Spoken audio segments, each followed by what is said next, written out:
So, hey my friends, welcome. So, this is the answer booklet of Medha Anand, who has secured 13th rank in last year in 2023 in UPSC, and we will just see how she has handled these questions about the food security.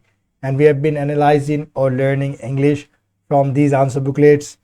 And if you are enjoying our videos, so you just have to let me know in the comment section and just hit that like button. Okay, so let's start the question now. What are the different dimensions of food security? Okay, आपको dimension बताना है, कितने aspect है food security के वो बताना है, और एग्जामिन करना है इंडियाज स्टेटस, इंडिया का स्टेटस क्या है, इसमें क्या सुनिश्चित करने में, फूड सिक्योरिटी सुनिश्चित करने में इस डायमेंशन के ताल्लुक से. Okay, so this is the question and we have to write in 150 words and we have discussed all the terms about food security, India's status, and what is the meaning of examine in the ensuring the food security. Do you know the food security means the affordability and accessibility of the food to everybody, to all people? And we will just see how she has like written the introduction. Okay, so we will just see like that. We will see that. So India ranked 107 out of 121 in global hunger index. And now you have to tell me what is the rank of India today means in global hunger index. Okay, because we have discussed this earlier. So, and 16 of Indians still remain multidimensionally poor, and we have also discussed this term multidimensionally poor. Okay, you have to let me know in this comment section if you already knew the meaning of this word. Just pause the video and just let me know in the comment section, or else I'm going to tell you the meaning. So India का क्या rank है? 107. जब ये लिख रहे थे, अभी क्या है आपको भी बताना है. 111 है, 110 है, 120 है, ये हमने डिस्कस करे, इसलिए ये आपके लिए टास्क है, समझ लीजिए. Global hunger index and 16% of India, जो 60% इंडिया के लोग still remain multi dimensionally poor. Multi dimensionally poor यानी सभी एक्सपेक्ट से, मतलब उनकी हेल्थ पुअर होगी, उन्हें न्यूट्रिशन वगैरह नहीं मिलेगा, क्लीन वाटर नहीं मिलेगा, इलेक्ट्रिसिटी बरोबर नहीं मिलेगी, और पुअर क्वालिटी ऑफ वर्क होगा, अच्छा वर्क नहीं मिलेगा, या वर्क की जो कंडीशन है वो खराब होगी. With NFSHS 5 reporting 6 million zero food kits. Okay, so यहाँ पे डेटा दिया है, मतलब ये नेशनल फैमिली हेल्थ सर्वे का डेटा है.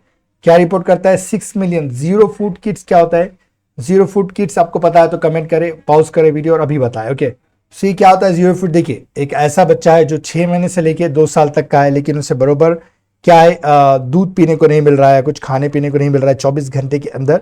सो वैसे बच्चों को हम क्या कहेंगे? जीरो फूड किड्स कहेंगे, जीरो फूड चिल्ड्रन कहेंगे.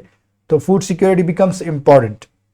सो देखिए, इस तरीके से मेधा आनंद ने इस आंसर को डील किया. पिछले जो हम टॉपर्स के आंसर को एनालाइज किया था उसमें फूड सिक्योरिटी की डेफिनेशन लिखे थे, किसी ने फूड सिक्योरिटी के डायमेंशन से स्टार्ट किया था, और किसी ने कोई फूड सिक्योरिटी क्यों इंपॉर्टेंट है वो इससे स्टार्ट किया था, लेकिन यहाँ पे डेटा के साथ इस्तेमाल स्टार्ट किया गया आंसर. सो आपका क्या कहना है इस पर, वीडियो में कमेंट में ज़रूर बताएं. चलिए, अब accessibility, affordability, availability, calorie security, micronutrient security and nutrient security, ये सारी क्या है फूड सिक्योरिटी के डायमेंशन. ओके, न्यूट्रिशनल सिक्योरिटी भी हमने पढ़ा था, वो आपको कमेंट में बताना है क्या था उसके मायने. So dimension of food security, सबके पहुंच हो, मतलब सब आसानी से खरीद सके, और मार्केट में उसकी फूड की अवेलेबिलिटी भी हो, मतलब फूड अवेलेबल हो, कैलोरी भी उसमें, माइक्रोन्यूट्रिएंट भी और न्यूट्रिएंट भी हो, सारी चीज़ में हो, उसे फूड सिक्योरिटी कहेंगे. उससे न्यूट्रिशनल सिक्योरिटी अलग होता है उससे, लेकिन यहाँ पे न्यूट्रिएंट भी ऐड कर दिए गए. ओके, इंडिया स्टेटस क्या अभी in terms of ensuring food security, किस तरीके से इंडिया सुनिश्चित कर रहा है फूड सिक्योरिटी, देखते हैं. Lack of nutrition with 57 anaemic women, 37% stunted and okay stunted and children, and 38% wasted children. Nutrient security remains all issues. अब देखिए, ये क्यों होता है एनीमिया? ये जो हमारे अंदर रेड ब्लड सेल है उसकी कमी से, मतलब उसमें हीमोग्लोबिन होता है जो ऑक्सीजन को लंग से दूसरे ऑर्गन तक पहुंचाता है हमारे बॉडी को, उससे क्या गया. और अगर ये नहीं बनता है बराबर तो क्या होगा? टायर्डनेस होगी, वीकनेस होगा. ओके, और शॉर्ट में मतलब सांस लेने में दिक्कत होगी, राइट, थकावट महसूस होगी, वो वाली सारी चीज़ें होगी. और ये स्टंटेड के मायने क्या होता है कि बच्चे की जो हाइट है वो बड़ी शॉर्ट है उसकी एज के हिसाब से.